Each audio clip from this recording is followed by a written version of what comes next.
que iban a haber preguntas iniciales que ustedes tenían, entre ellas que si existe alguna diferencia entre un diplomático y un cónsul, que qué es un humano a diferencia de una persona, que qué es Honduras y que qué es el derecho. Entonces ayer iniciamos viendo de que un diplomático es el que defiende la soberanía de todo el Estado y que un cónsul es el que defiende la soberanía de la población, es decir, defiende a la población republicana. Y estas son tres fotos de tres personas que yo respeto mucho dentro del cuerpo diplomático. Está José Eduardo Atala, que él está dentro del cuerpo diplomático, y dentro del cuerpo consular tenemos a Tania Casco, que está ahí con su futuro esposo, que también lo quiere hacer hondureño, así como yo estoy tratando de hacer al mío hondureño, ella quiere hacer a su canadiense hondureño. Y luego en medio tenemos a alguien que no solo sirvió dentro del cuerpo diplomático, sino que también dentro del cuerpo consular. Su nombre es Carol Escalante, y tanto Tania como Carol nos van a acompañar para hablar con nosotros sobre esas experiencias que ellas tienen. Carol ahorita acaba de ser aceptada a una maestría en George Mason University y va a ser catedrática en George Mason, así que muy emocionante escuchar esas nuevas experiencias que va a tener ella. Ahora vamos a hablar un poco acerca de humano y persona. La gran mayoría de nosotros usa los términos de manera indistinta. Un humano dicen una persona, debería de ser lo mismo. Hace poquito estaba viendo en la televisión que estaba hablando, yo usualmente cuando trabajo pongo la televisión para tener un sonido atrás. Las mujeres me van a entender eso porque usualmente nosotros necesitamos más de una cosa a la vez, mientras que los hombres usualmente necesitan una cosa a la vez. Y saben de lo que estoy hablando porque cuando están manejando uno les dice, amor, es que tenés que doblar acá, y te dicen, no, espérate, le voy a bajar el radio para ver dónde voy.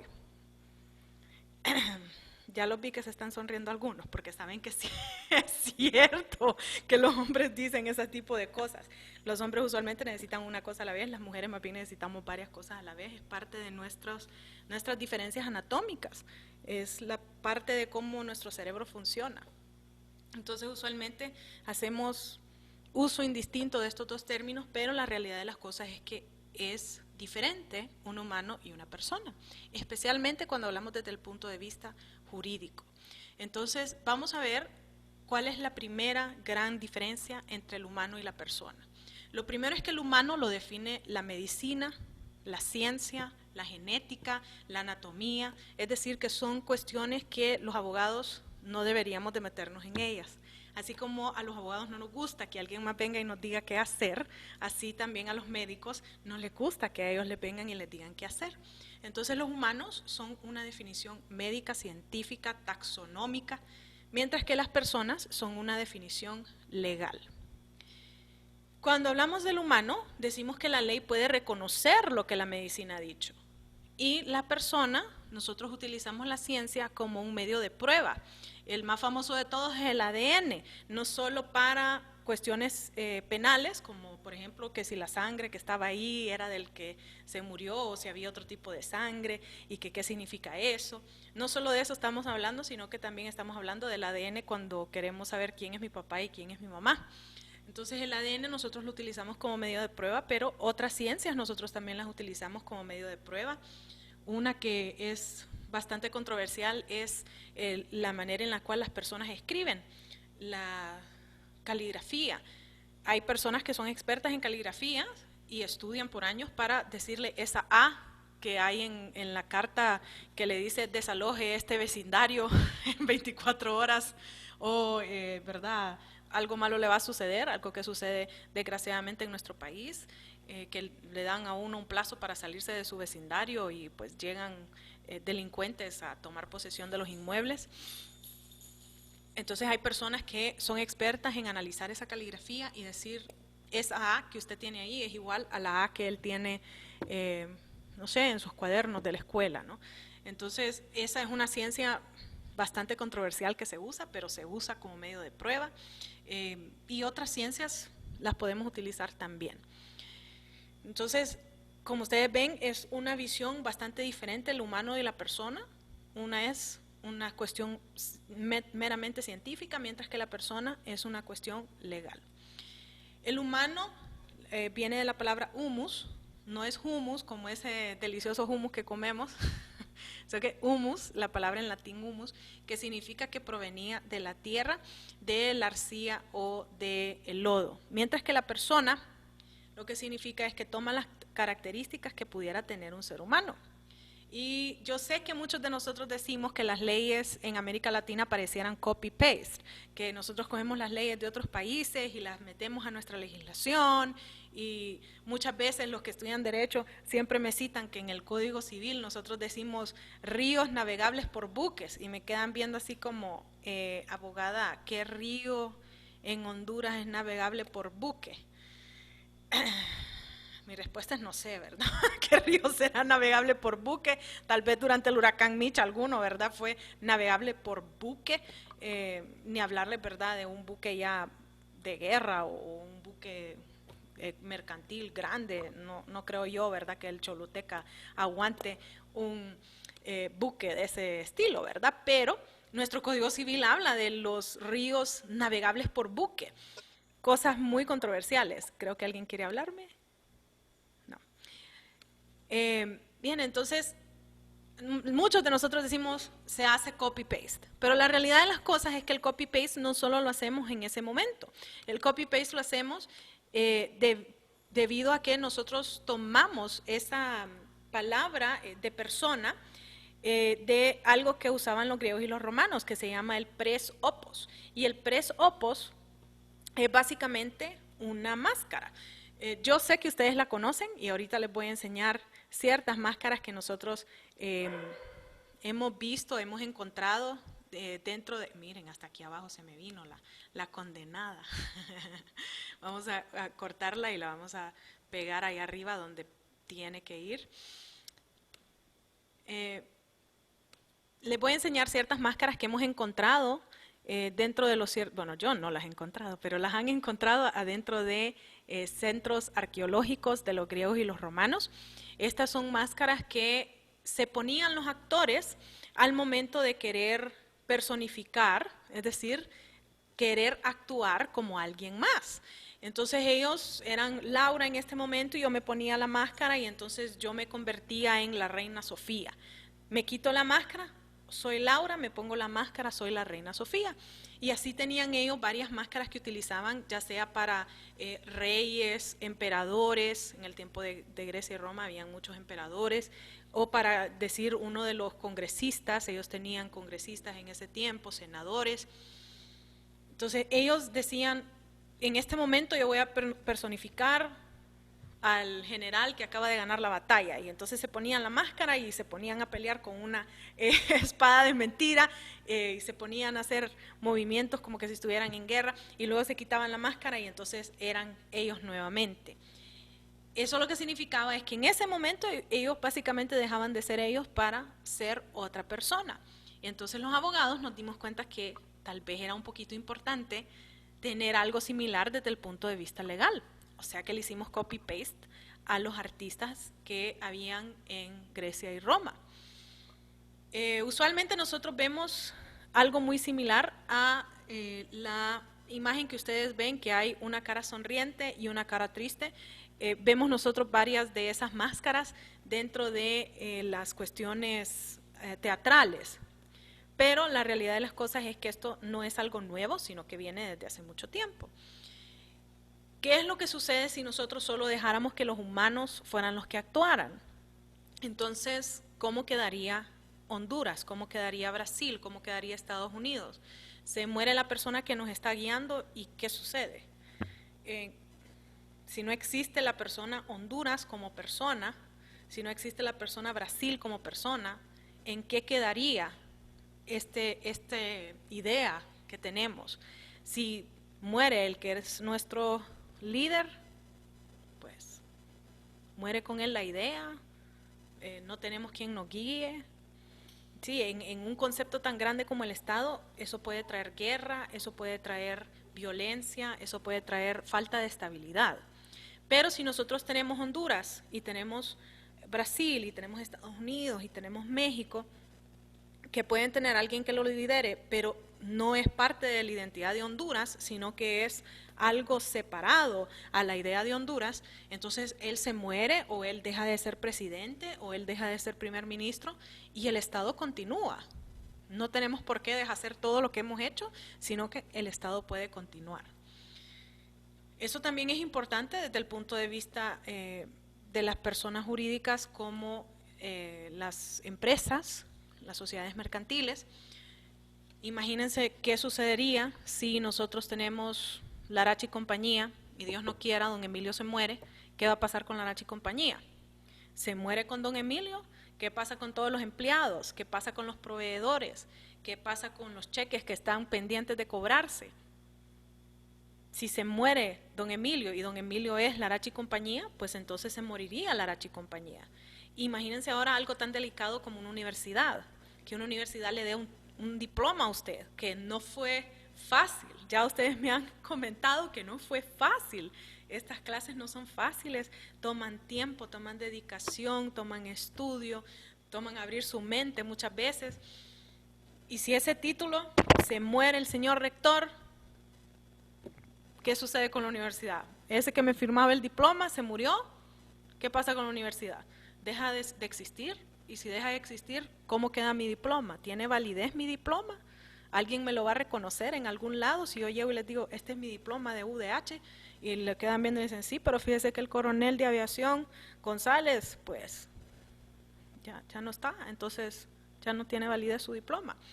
Pero si nosotros decimos UDH, que puede cambiar de rector, que puede tener autoridades nuevas, que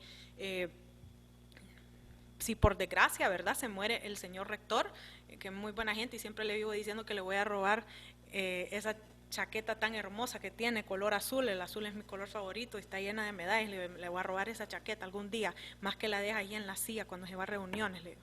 Y solo se ríe, ¿verdad?, porque fue mi alumno, entonces solo se ríe. Entonces, si él desgraciadamente, ¿verdad?, se nos muere, está muy joven para eso, pero si se nos llega a morir, su título sigue teniendo validez, las clases que usted ha sacado siguen teniendo validez, no tienen por qué dejar de tener validez si uno de ellos llega a faltar. Entonces, todas esas cosas son importantes, que nosotros podamos verlas en algo que no es un ser humano, en algo que no es de carne y hueso como nosotros, sino que es una institución. Las ONGs también tienen bastante importancia. Tenemos ONGs que proveen más dinero a ciertas instituciones interestatales que los mismos estados. Ejemplo de lo que tenemos que está sucediendo ahorita, o sea, hoy, ahorita. Estados Unidos ya no es parte de la Organización Mundial de la Salud, eso nos afecta a todos porque ellos eran los mayores donantes de la Organización Mundial de la Salud. ¿Y quién creen ustedes que es el segundo donante de la Organización Mundial de la Salud? ¿Tienen alguna idea de quién es el segundo donante de la OMS? Dime, Karina. No tengo idea. No China, tiene, Rusia, no, no sé. no, China. no. Ni China, ni Rusia, ni Gran Bretaña. No creo que nosotros, pero. Honduras no es, definitivamente. No, nosotros solo damos lo mínimo, el mínimo para poder pertenecer. Entonces no es ninguno de ellos.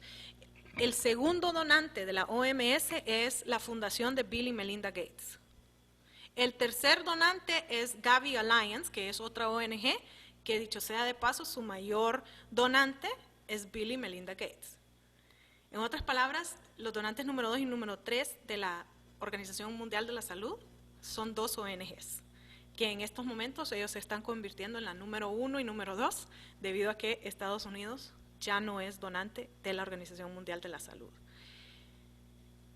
Eso tiene implicaciones bastante grandes. O sea, el hecho de que nosotros permitamos que ONGs donen cantidades estratosféricas, significan que ellos pueden, ¿creen ustedes que significa que ellos pueden tal vez decirnos en qué se va a gastar ese dinero?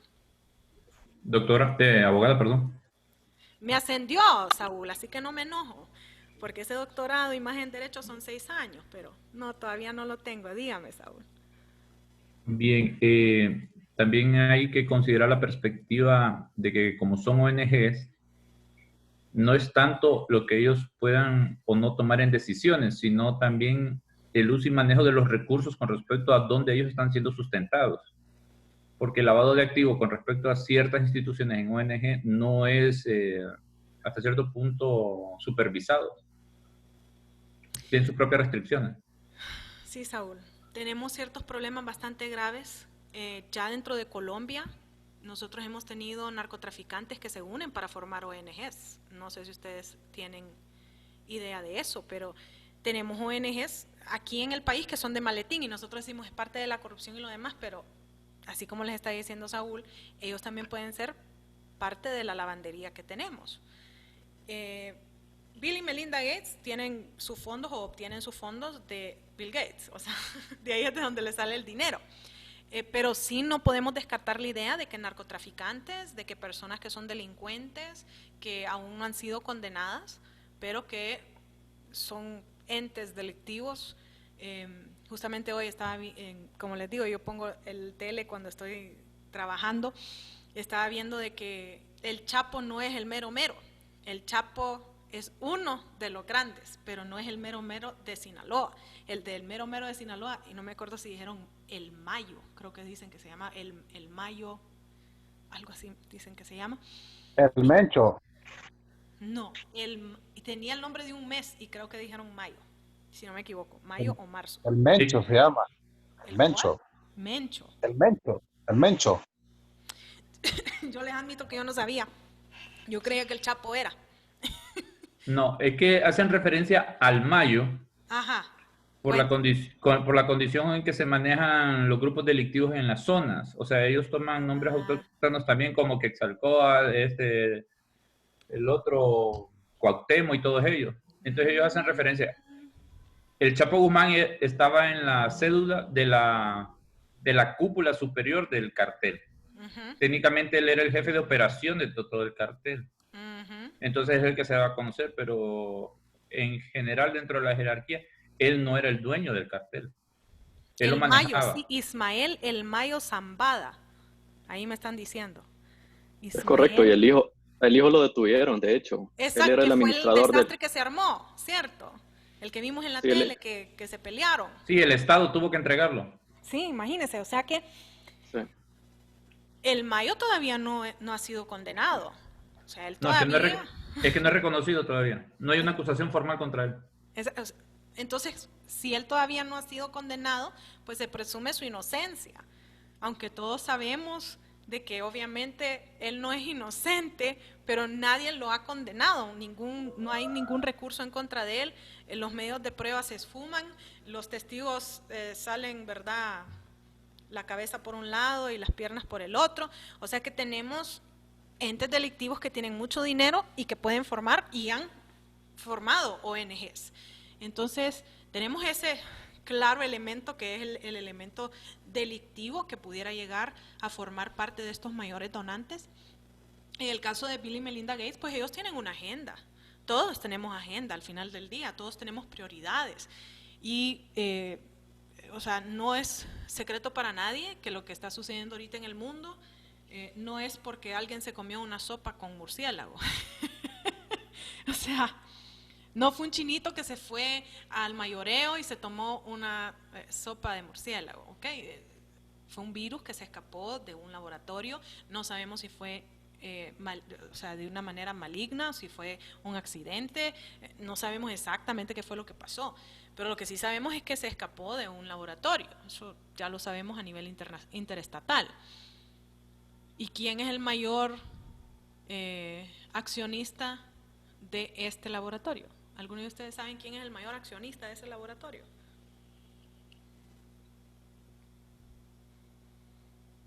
George Soros.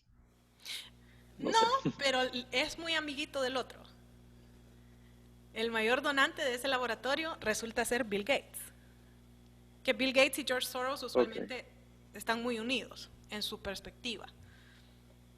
Pero sí, Ever, George Soros tampoco es muy de mi devoción. Bill Gates es uno de los mayores accionistas del laboratorio Wuhan y es de ahí que sale el virus y ahora él es el que tiene la vacuna. O sea, muy altamente sospechoso, ¿verdad? Todo eso. O sea, para mí, wow, qué gran coincidencia.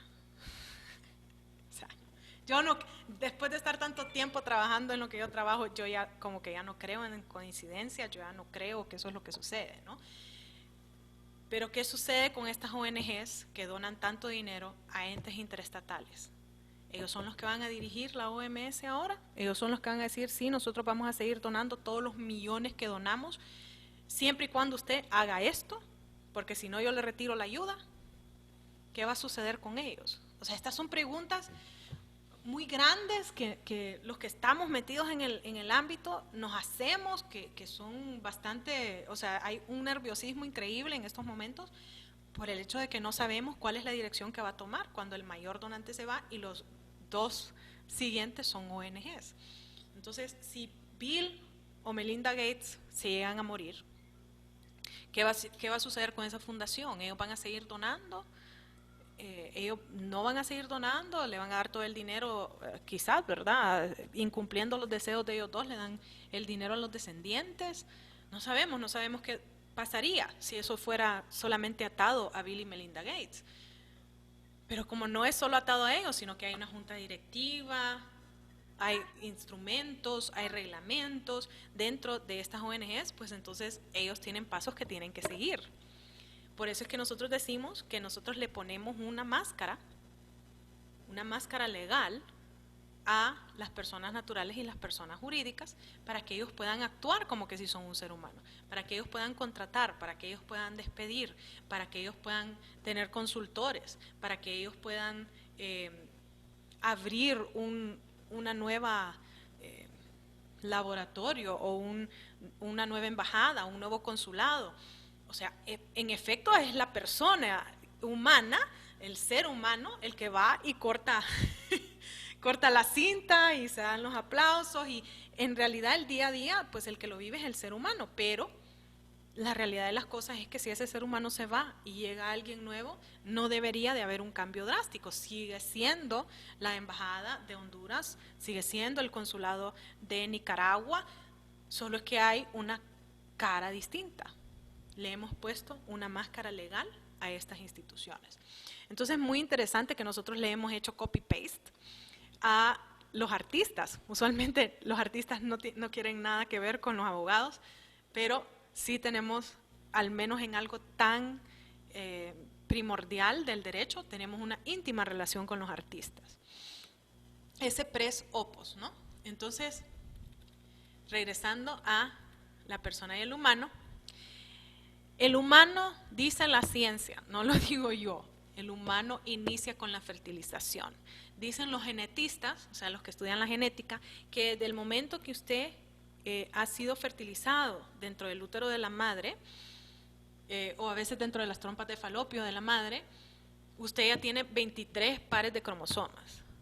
Si tiene suerte, y es como el 99% de los seres humanos, usted tiene 23 pares de cromosomas.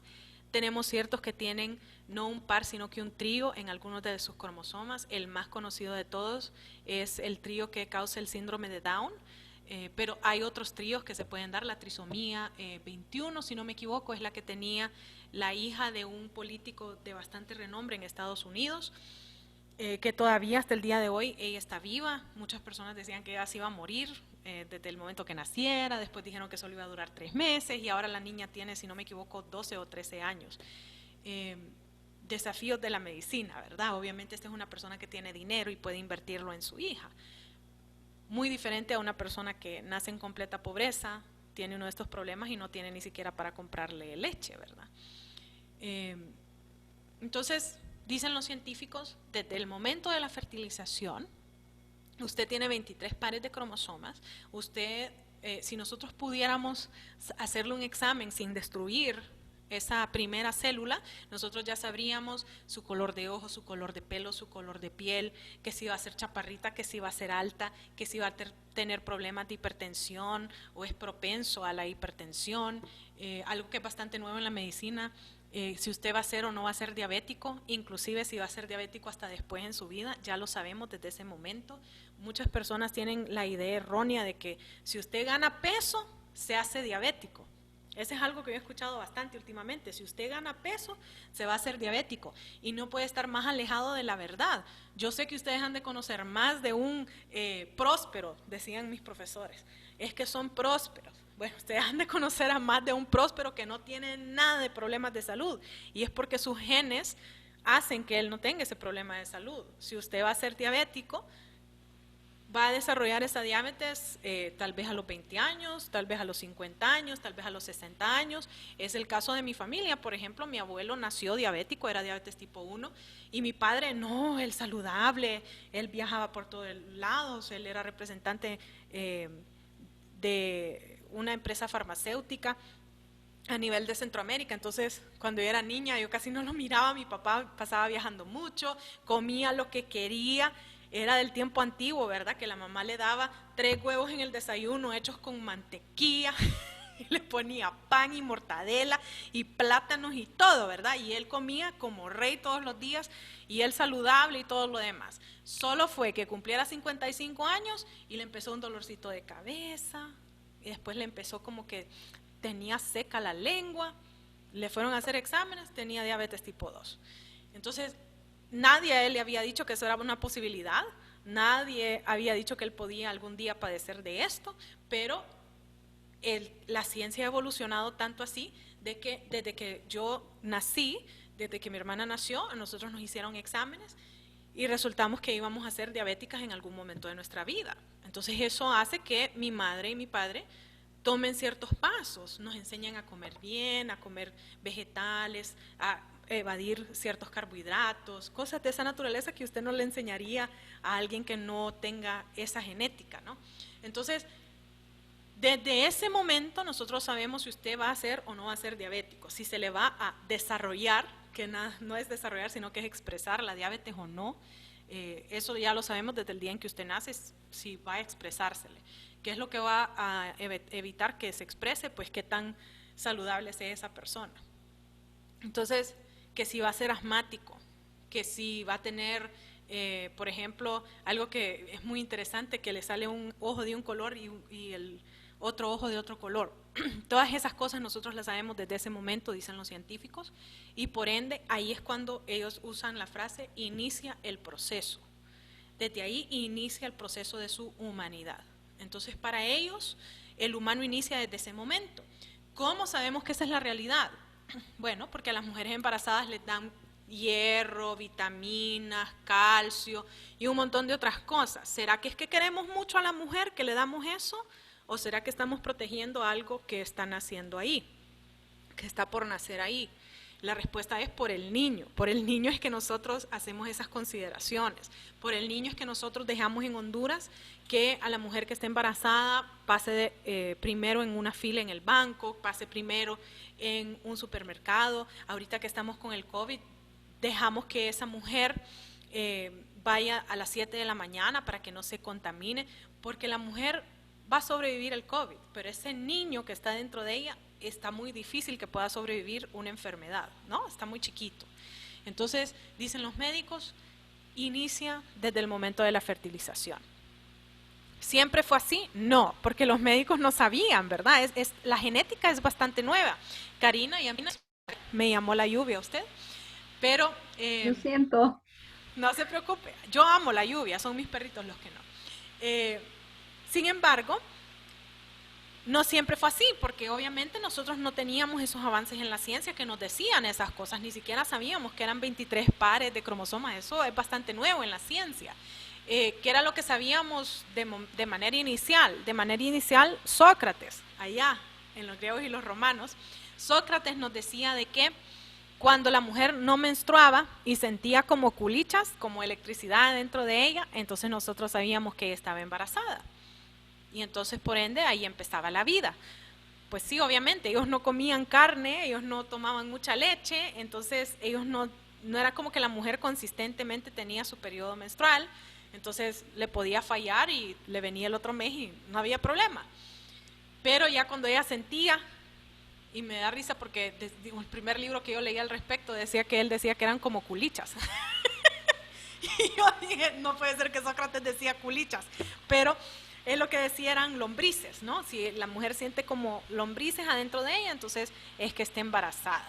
O sea que esa fue la primera vez que nosotros dijimos algo al respecto de manera médica o científica, que cuando sentía la mujer algo, ¿verdad?, dentro de ella, es que había algo adentro de ella.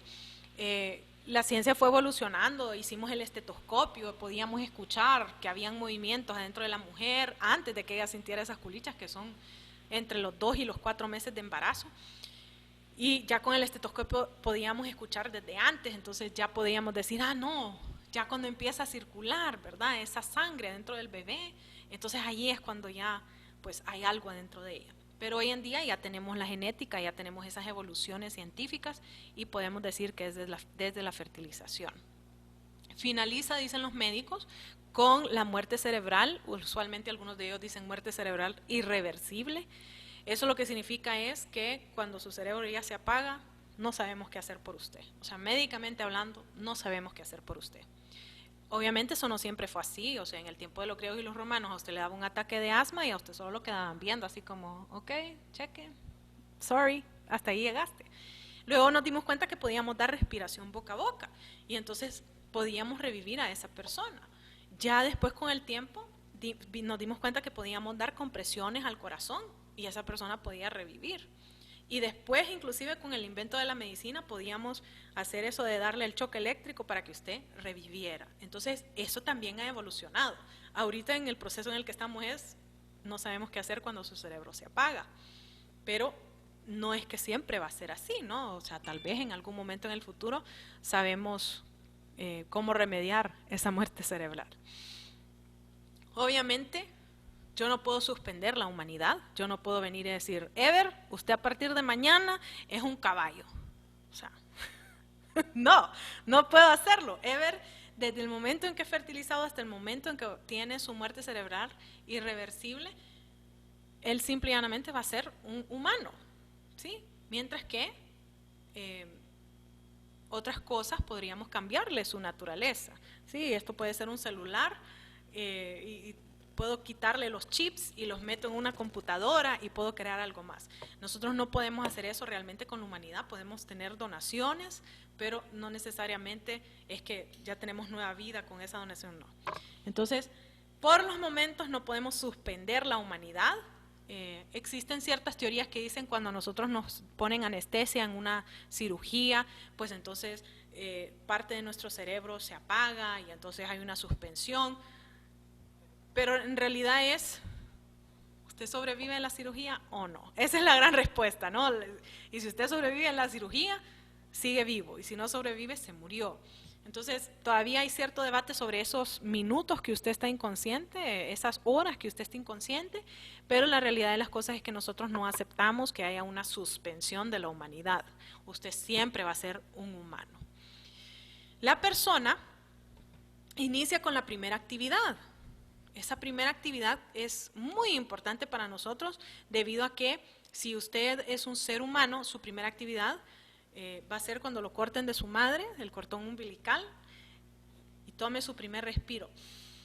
O sea que hizo su primera actividad de manera independiente. Si usted es una empresa, y muchas veces yo les pongo los ejemplos de los vendedores ambulantes, esos que venden aquí abajo de Valle de Ángeles, los que viven por estos rumbos, saben que ahora se pone un camioncito ahí por donde está la última revisión que están haciendo por la gasolinera 1, se pone un camioncito a vender panqueques. ¿Usted cree que ese que está vendiendo panqueques tiene recibos del azar y tiene su personería jurídica y tiene su registro sanitario? O sea, la gran mayoría de estas empresas no tienen nada de eso, pero ellos están haciendo una actividad. Si él a mí me vende panqueques y yo me enfermo al comerme esos panqueques, yo debería de poder ir donde esta persona y decirle, yo me enfermé de tus panqueques, mínimo regrésame mi dinero, máximo pagame todo lo que yo invertí en curarme por haber comido esos panqueques jucos que me vendiste, ¿verdad?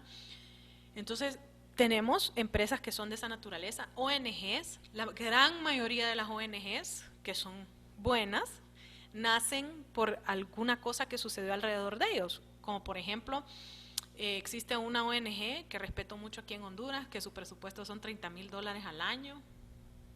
Usualmente cuando les hago cosas yo se las hago de gratis, porque obviamente con $30,000 no es como que tienen un presupuestazo. Pero ellos tienen alianzas con ciertas compañías como Walmart y como La Colonia, que les donan alimentos para niños, porque ellos lo que hacen es ayudarle a los niños desnutridos de Honduras. Entonces ellos usualmente trabajan a base de donaciones de cosas, de especies, como decimos los abogados. No trabajan con dinero, sino que usualmente es con especies. Y el dinero que les entra anualmente son $30,000. Eso lo usan para alquilar una bodega donde ponen todas las cosas que les han donado, y ahí poder ir haciendo canastas y poder ir haciendo cosas así, para comprar desgraciadamente ataúdes. Todavía no han conseguido a alguien que les done ataúdes, pero ellos ahora tienen para que las personas que pierden a sus hijos por desnutrición, pues por lo menos puedan darles una sepultura algo digna, ¿no? Entonces ellos eso hacen, y la primera vez que lo hicieron fue porque uno de ellos vio a unos niños que estaban afuera del hospital escuela, que parecían obesos, porque tenían la pancita distendida, pero el resto del cuerpo eran puros huesitos. Y entonces el que es un ingeniero se paró y le dice, oíme, ¿cuándo fue la última vez que comiste? Le dice, y le dice el niño, hace 2 semanas. Entonces él se le partió el corazón y le dice, montate, y él cuenta que lo único que había de comida, sí, cerca de lo que es el hospital escuela, era una persona que vendía panes con frijoles al final de la cuadra, y entonces él lo monta al carro y lo mira que está sin zapatos, o sea, un desastre, ¿no? Y él le dona cierta ropa que tenía, me dice, era ropa sucia de mis hijos, pero aún estando sucia era mejor que lo que el niño andaba. Le di esa ropa, que era ropa de hacer ejercicio de los hijos de él, y le compró, y dice, y le compré 10 panes con frijoles. Y dice que el niño se ha comido aquellos panes y que guardó, y dice, y me quebró el corazón que me dijo, usted se enoja si yo guardo 2 para darle a mi hermano. Y entonces dice, vos no sabes, me dice, cómo se me quebró el corazón en ese momento, me dice. Y obviamente son cosas que a él lo impactan, o sea que él da una primera donación, le sale de su corazón dar esa donación, y él mira que hay una necesidad de esos niños desnutridos. Y entonces él crea esta ONG, y me dice, la primera actividad fue un fracaso completo, me dice. Después de eso hicimos entre los amigos una cooperacha, y entonces alguien iba a llevar los espaguetis porque nos dijeron que los espaguetis eran buenos, y entonces cuando abrimos la olla de los espaguetis eran una pelota de masa. Entonces él le cuenta todas estas experiencias, y es ahí donde empieza su ONG. Su ONG ya tiene, si no me equivoco, 35 años. A estas alturas ya le han ayudado de una manera impresionante a muchos niños en Honduras, de lugares que yo ni siquiera sabían que existía, para serles sincera. Y entonces todo empieza con una primera actividad que ellos hicieron. Se valida cuando ellos ya van y se inscriben. Igual el ser humano, o sea, yo soy válida para el estado de Honduras en el momento en que mi papá me fue y me inscribió, que fue el 1 de marzo. Yo nací el 17 de febrero, mi primera actividad cuando me cortan de mi mami y yo respiro, pero no soy válida, o sea, el Estado no sabe que yo existo hasta que mi papá no va y me registra. Pues así como registramos a los seres humanos, tenemos que registrar a las ONGs, tenemos que registrar también a las empresas. Pero además de eso, los estados tienen que registrarse. ¿Dónde se registran los estados? ¿Qué creen ustedes? ¿Dónde se registran los estados?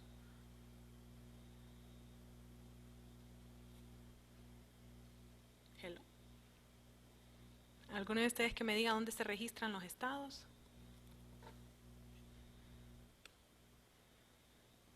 ¿Ante las Naciones Unidas? Y Saúl, ante los organismos internacionales, interestatales, el más grande de todos siendo Naciones Unidas. Si Naciones Unidas dice que usted no existe, usted sí existe. ¿Qué cree usted? Vamos a ver, Karen. Karen, ¿usted cree que si Naciones Unidas dice que Samoa existe, usted cree que Samoa existe? Si lo dice la ONU, sí. Y si la ONU dice que Taiwán no existe, ¿qué sucede con Taiwán? Existe. Existe, no puede decir lo contrario. A ver, cuéntenme cómo es eso que Taiwán existe.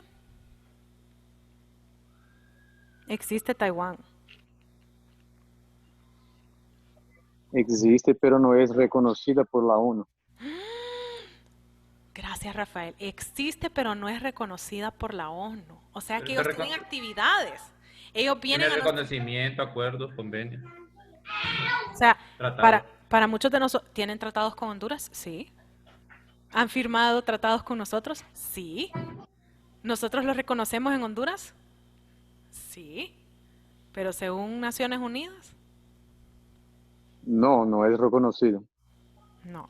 Entonces vamos a hablar acerca de ese reconocimiento en la siguiente filmina, qué sucede con los estados, pero sí, los estados tienen que ser reconocidos, tienen que ser registrados. Dice que la persona finaliza con la última actividad y se valida esa última actividad por medio de un acto legal. ¿Qué significa eso? Pues la última vez que yo respiro, ¿no? La última vez que yo tengo signos de vida. Usualmente los médicos dicen la muerte cardíaca porque aceptamos la donación de órganos. Entonces, como se acepta la donación de órganos, cuando se muere su corazón, todavía tenemos los órganos frescos, entonces en ese momentito es que los sacamos. Por eso es que un montón de mis alumnos militares y todo, que a veces los miro yo que andan sin casco, les digo yo, sigan andando sin casco, que ustedes son fit. Ustedes sí no tienen grasita en el hígado. Esa aorta está bien preciosa, entonces no se preocupe que vamos a salvar un montón de gente si usted sigue andando sin casco. Así les digo usualmente y rapidito se ponen el casco después de que les doy su buena jaloneada de orejas. Pero es por eso, es porque ustedes están en forma y los órganos, los mejores órganos que hay son los órganos que están jóvenes y en forma. Entonces a ustedes son a los que los quedo viendo, les digo, siga andando sin casco, siga, porque usted sí lo vamos a usar para salvar muchas vidas.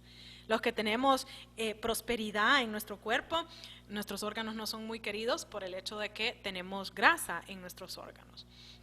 Entonces, como aceptamos la donación de órganos, usualmente la última actividad, dicen los médicos, para la persona es la muerte cardíaca, aunque nosotros sabemos que usted sigue siendo humano hasta su muerte cerebral. Y se valida cuando levantan esa acta de defunción que tanto odiamos levantar, ¿verdad? Esa acta de defunción, ahí es cuando se valida. Igual sucede con las ONGs, con las empresas y con los estados. Cuando usted decide dejar de existir, usted puede dar conocimiento de que usted va a cerrar su empresa, usted paga sus prestaciones y luego cierra sus cuentas con la SAR, ¿sí? Todos sus registros sanitarios, todo lo demás, usted tiene que hacer un cierre de ellos. Entonces finaliza con actos legales. ¿Yo puedo suspender la personería? La respuesta es sí, usualmente cuando se está portando mal. La historia más famosa que tengo yo de portarse mal es que yo tenía un compañero que representaba una empresa y yo estoy en el SAR haciéndole un trámite a mi mamá justamente y en eso escucho que iban a suspender, o sea, una chava que estaba ahí, una auditora, que iban a suspender a la empresa de que mi compañero era representante legal. Y lo más chistoso de todo es que el viernes, antes de eso, eso era un lunes, el chavo me había dicho, es que no sabes cuánto le pagaron al SAR estos más, y me dice, no dejaron que yo les encontrara de dónde restarles, y cuánto le pagaron, más de 3 millones. Y entonces me acerco yo a la chava y le digo, ¿van a suspender a la empresa fulana? Sí. ¿Y por qué la va a suspender? Porque le hicieron falta 10 centavos al pagar su cuenta. Y yo, ¡oh! Y le digo yo, tenga, aquí hay 10 centavos, se los doy yo. Y me dice, no, porque tiene que ser el representante, que no sé qué. Bueno, cuento corto, le suspendieron la empresa por no haber cumplido con el pago debido. ¿Sí? Y entonces eso fue quebrar la ley.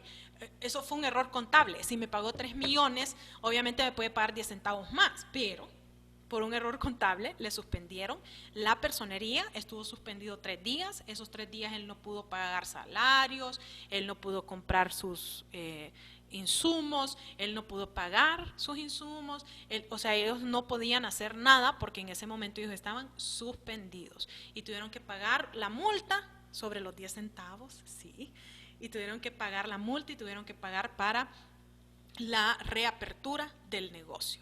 Entonces sí se puede suspender, a veces por cosas que parecieran ilógicas como 10 centavos y a veces por cosas que sí son muy lógicas, como por ejemplo hemos encontrado que usted es una lavandería y debido a eso lo vamos a suspender. Esa suspensión puede ser temporal, 1, 2, 3 días, 3 meses, 3 años, o puede ser completa esa suspensión, ejemplo de alguien que nosotros consideramos que está en suspensión, pero que no está finalizado, el loco Hugo. El loco Hugo, según tengo entendido, violó a más de 40 mujeres, está condenado solo por 4 y tiene una condena de 240 años hasta este momento. Entonces él está suspendido, pero no le hemos finalizado su personería. ¿Por qué? Porque en un futuro pues puede salir nueva evidencia en donde el loco Hugo dice que él violó a este montón de mujeres, pero nuevas pruebas determinan que no fue él, sino que fue su hermano gemelo, por ejemplo, ¿no? Entonces él está en suspensión, se considera que es una suspensión permanente, pero eso puede ser revertido, ¿no? Entonces es muy interesante esa parte de la suspensión, pero esa sí se puede suspender. Yo le suspendo la personalidad, pero no le suspendo la humanidad. Dígame, Karen.